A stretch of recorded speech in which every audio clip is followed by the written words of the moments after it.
कराची में सुबह के वक्त मुख्तलिफ इलाकों में बारिश हुई, जिसके बाद बादल एक बार फिर शहर में बरसने को तैयार हैं।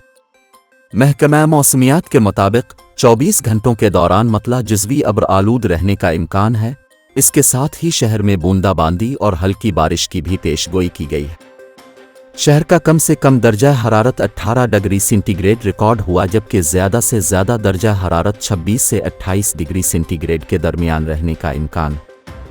महकमा मौसमियात के मुताबिक आइंदा 24 घंटों में शहर का कम से कम दर्जा हरारत 14 से 16 डिग्री सेंटीग्रेड तक रहने का इम्कान है। हवा में नमी का तनासुब 85% है और शुमाल मशरिक से हल्की रफ्तार से हवाएं चल रही हैं। दूसरी जानिब मौसमियाती तज्ज़ियाकार ने बताया कि मगरिबी सिस्टम के ज़ेर असर हुआ में नमी बढ़ने से सर्दी कम हुई है। आज भी शहर में बूंदाबांदी या हल्की बारिश होने के इम्कानात